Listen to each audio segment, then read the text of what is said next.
My name is Oral Ofori, producer and host of your favorite human interest chat show, #The African Dream. Today we have for our very special guest, ex-Warrant Officer First Class Joseph Ashitey Hammond, who is from Teshi, Glensi Ashitewe, a royal family of Accra in Ghana, but he was raised in Osu by royal parents. The admirable gentleman joined Osu Presbyterian as a footballer at a tender age, and then joined the Gold Coast Regiment immediately after middle school in 1943, during which he witnessed the effects of happenings in India and Burma during World War II. He survived the incident of the 28th February Crossroads shootings that led to the 1948 riots in the then Gold Coast, which sparked agitations that years later on led to the birth of the West African nation of Ghana. In the Gold Coast, he got appointed as the very first stores manager at the then Ambassador Hotel, now known popularly as Movenpick Ambassador Hotel in Ghana's capital city of Accra. From there, he joined the Ghana National Construction Company, where he played a prominent role in the construction of monumental state properties like the iconic and globally renowned Independence Square and the LWAC Stadium, just to mention a few. After 75 years into his retirement, he was brought back into the army to be promoted from private to warrant officer class 1 by the state of Ghana, a feat which has never happened before in the history of Ghana. Warrant Officer Class 1 Joseph Ashitey Hammond is today the founder of the Hammond Foundation, which seeks to create awareness of issues that affect our communities and find lasting solutions for them. Find out more about him at his official website. Mr. Hammond, talk briefly about your war experiences. Many people don't seem to realize that these things are, people risk their life to bring peace. It is very important. Many people don't. War is not a child's play. What I've seen with my eyes and what I have passed through as I sit here, if anybody passed through that, will be surprised. I was 16 years when I first saw a battle, a war. It's not a joke, 16 years. So you see, I started dabbling in so many things from my childhood. When I was so young, I passed through wars and all that. So, well, whoever has the ambition always to help his country, to help people, to bring peace. And I was extremely happy that when I went to the Remembrance Day in Britain, 2019, at the Albert Hall, the Queen and everybody was there. And actually, she was so happy to see me. I said something there, and I'm going to repeat it. Please do. Very important, yes. You know, at the Albert Hall, I saw two generals, all generals with their medals. They spoke at length. Then the second one that spoke was an old white general. Then the third person, there were some ex-servicemen, whites, or with their medals sitting by my side. They were so happy when I mentioned my age. They said, what? 16 years fighting in Burma.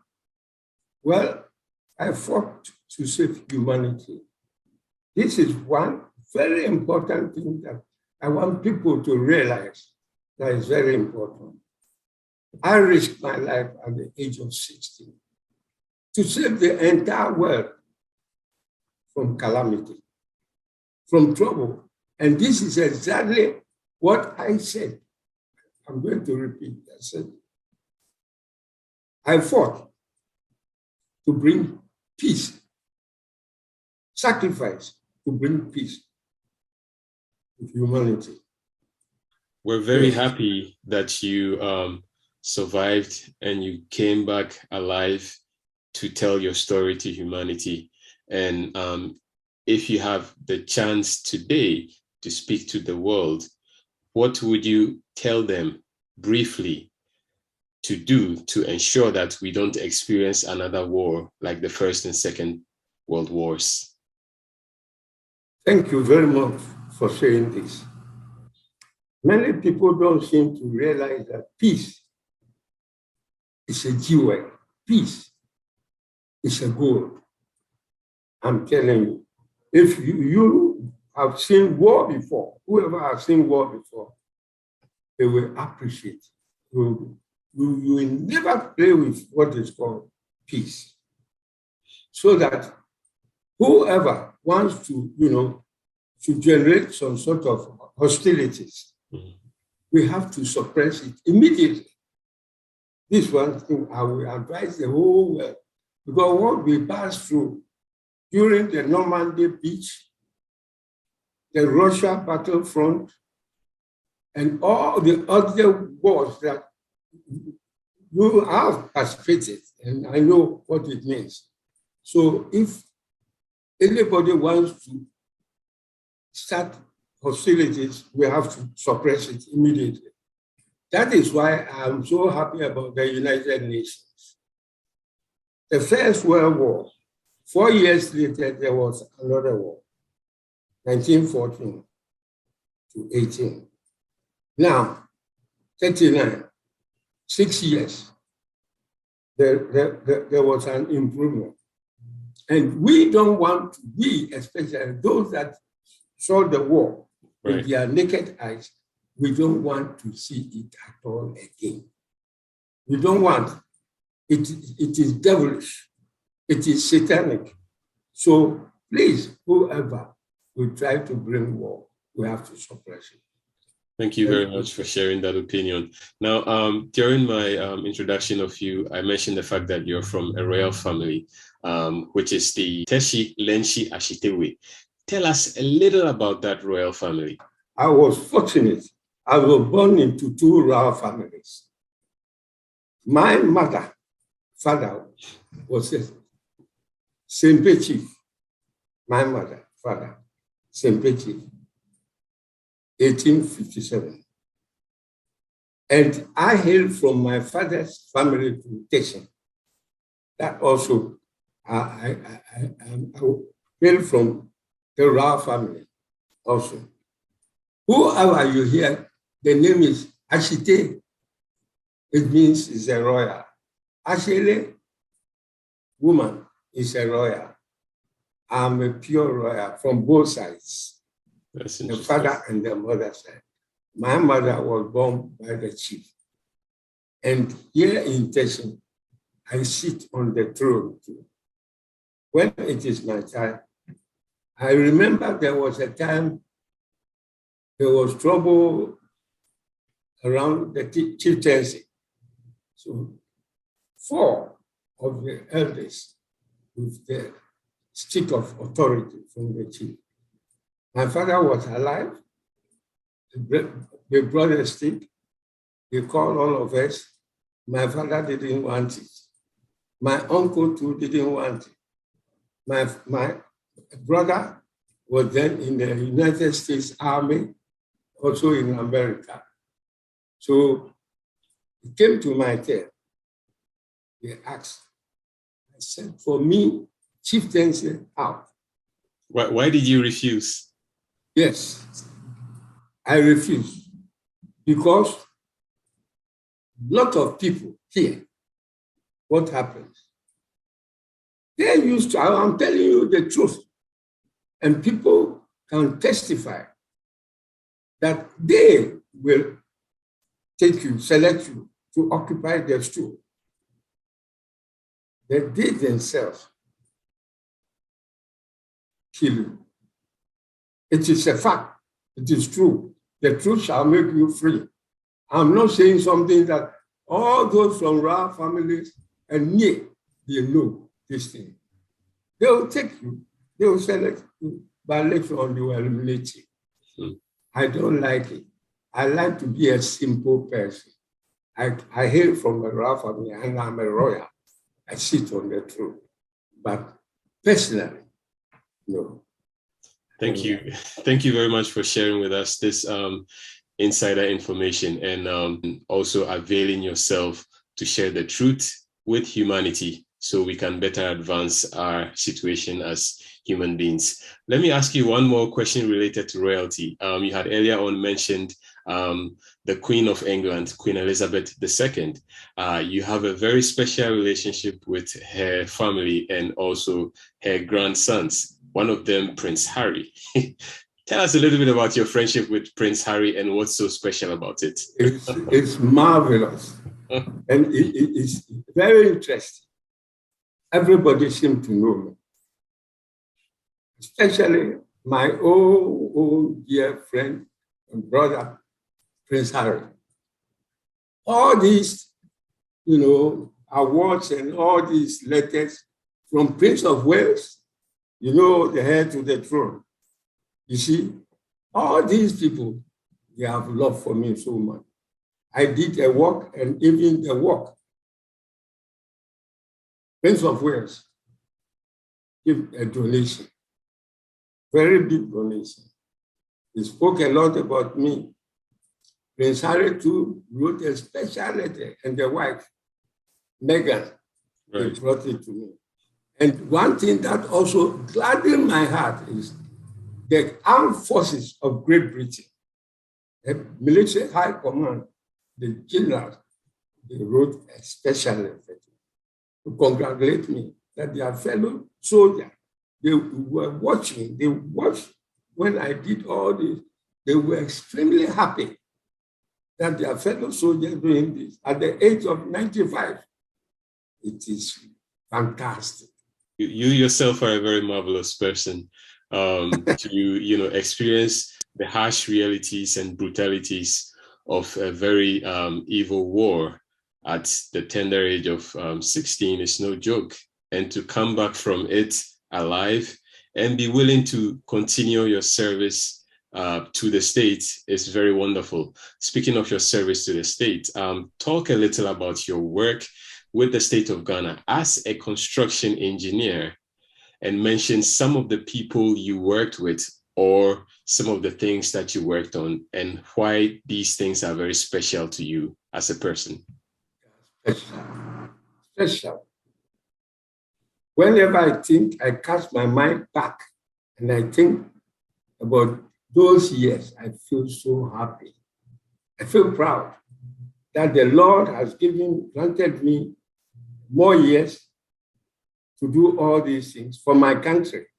I feel proud that I went through all this for my country. It is not easy to sacrifice for your country. So good. And one thing is, the Ex-WO1 Stadium. Right. Ex-WO1 Stadium, our proud military stadium. That stadium, we don't joke with it because we soldiers feel very proud. And to say that I actually put my hand on it and built it. It is wonderful. And the man that used to come on inspection always is the late Air Marshal Otto, top military officer. He was the CDS. When he comes with Colonel Gokapia, Colonel Kumsen, Colonel Simpia Sante was the one based together with me. He was then captain. Gradually, he was promoted colonel. So I was with him in the sports stadium. He was representing the armed forces. He represented. And I also continued the construction. There's a Ghana National Construction Company. And I was, let's say, when you say site agent is equivalent, the civilians, some don't know, but they are not engineers. Site agent is equivalent to site manager. the one in charge of the project. So I did all this. That's a remarkable achievement, if anyone should say by all measure.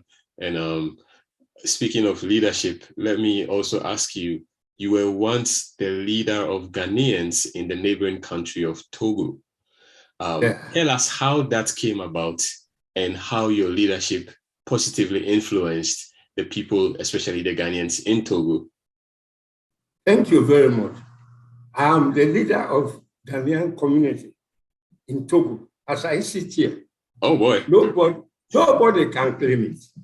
I started my political career 1972, President Bouteflika's time, with a friend of mine.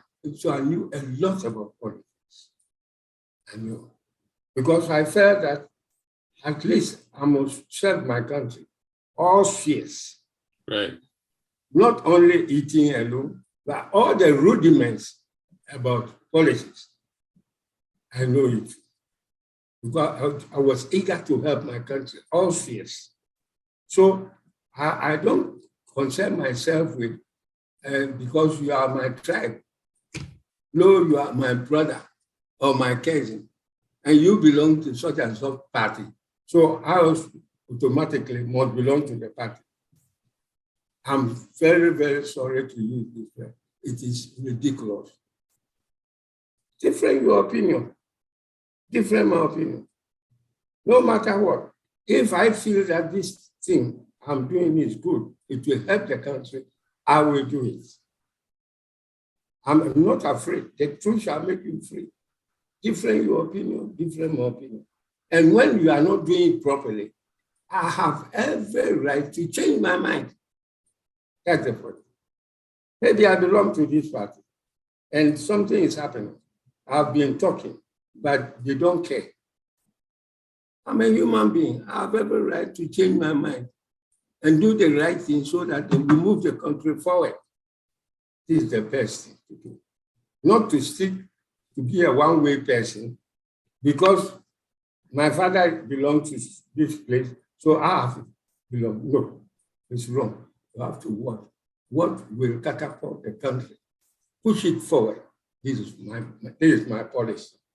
That's quite interesting. So what I'm hearing you say, in all subtlety, but still with some amount of overtness, is the fact that it's okay to play politics. It's okay to take sides in politics. However, it is even better to change your mind if the party you are supporting is not progressive and not espousing ideas that move the country forward in a positive way.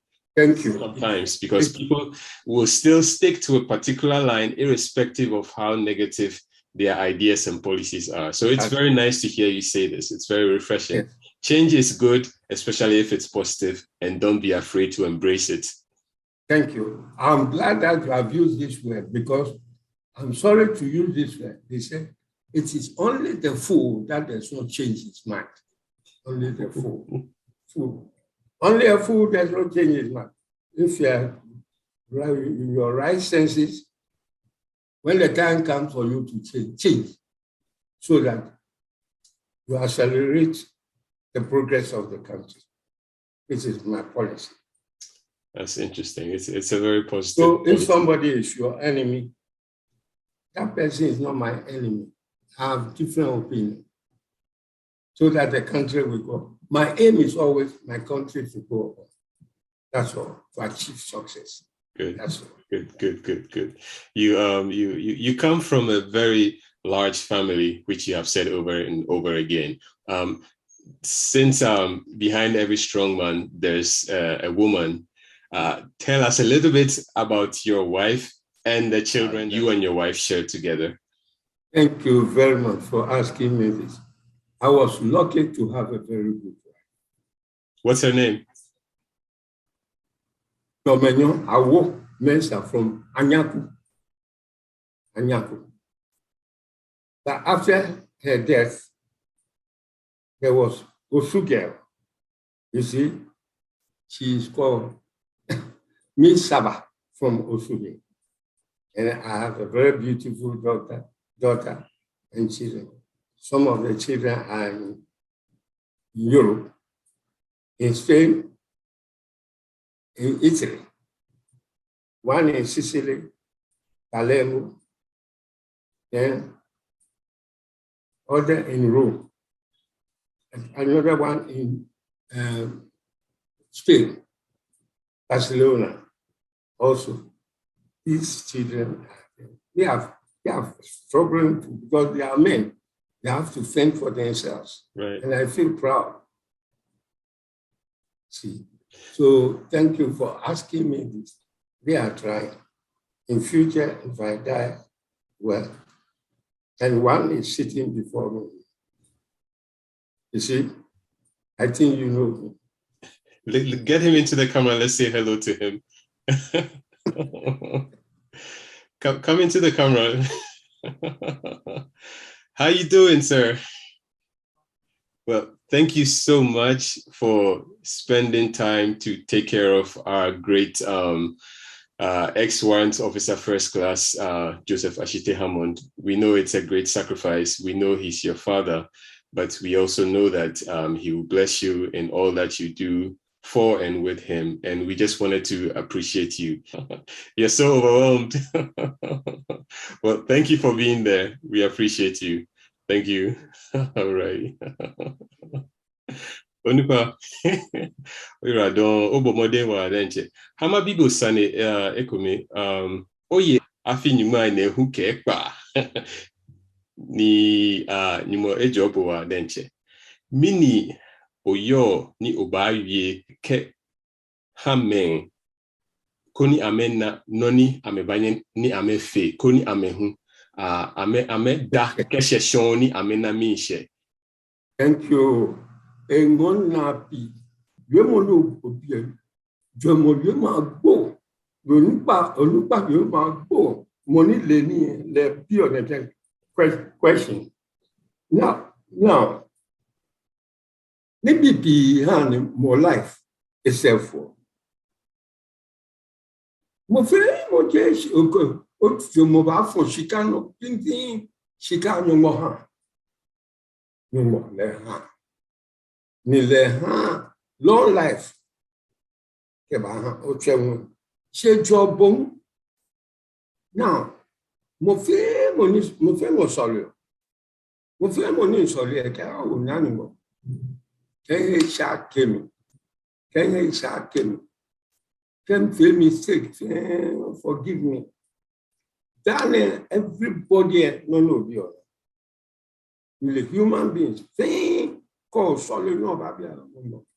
Jesus, forgive me for all my sins, my mistakes, my troubles. Please forgive me. I'm not perfect in life. I'm not pious. I am just a human being. So please see my human weakness. I'm not perfect in any way. So forgive me. Now you are asking, please watch this point. You are praying to the Almighty God, your own creator, begging to forgive you. But when somebody offends you, no matter whatever people will say, you won't forgive the person. Say, no, I will never forgive him over my dead body. No. Is it wise? You are praying so that the Lord forgive you. You see, these things are very important. People don't seem to realize. You are begging your creator to forgive you. But when somebody offends you, no, you are not prepared to forgive. God is a truthful and just God. You are begging him to forgive you. But for you, if somebody offends you, you don't. Ask my son. If I'm a human being, if I'm close with him, no more than 10 minutes, it's finished. I don't remember it at all. I'm a human being. Even Jesus Christ, he whipped people in a church. You know, they were gambling.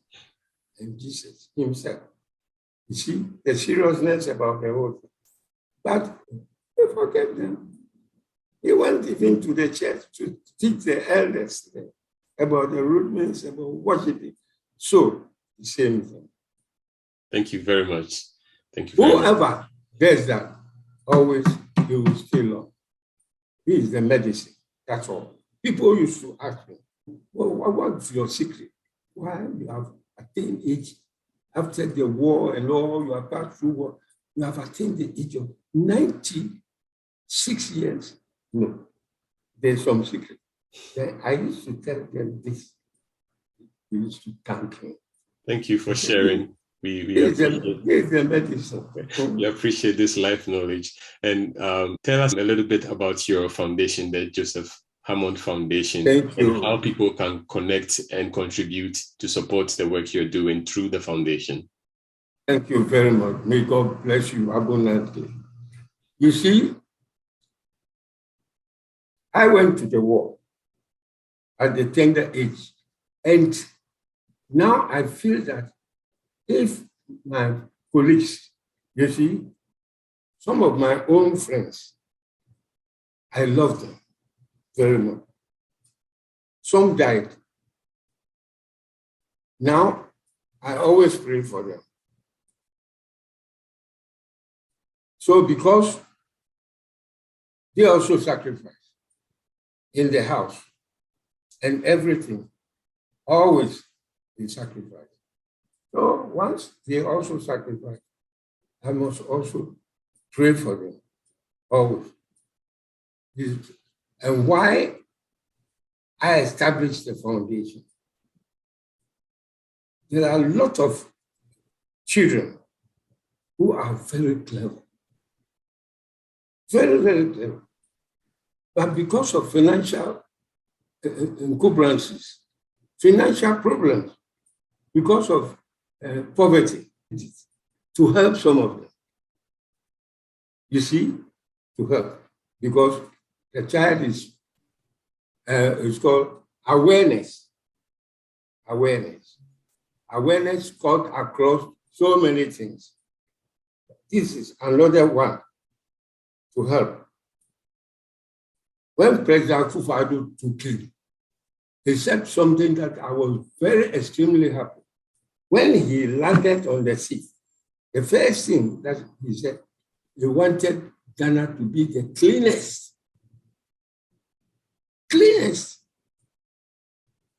the country, and then the city of Accra to be the cleanest, most beautiful in the whole of Africa.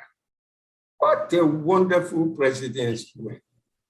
I was so happy. I said, this president has come to really do something. I'm telling you, not everybody has that mind.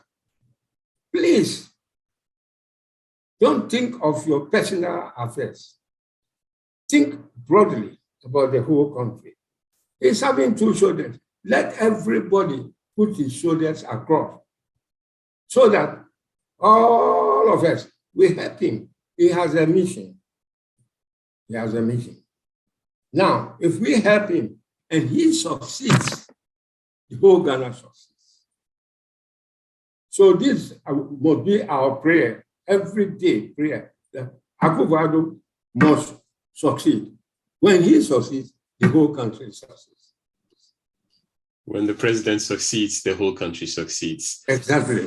Thank you very much. Thank you very much, ex-warrant officer, Class 1, Joseph Ashitey Hammond, World War II hero, great son of Africa, amazing son of Ghana. And see on the screen how to connect. Send him an email, follow him on Twitter, and connect with him, help his foundation, and let's put our shoulders together to move humanity forward. God bless you. Throughout the 100 years life, I'm asking this.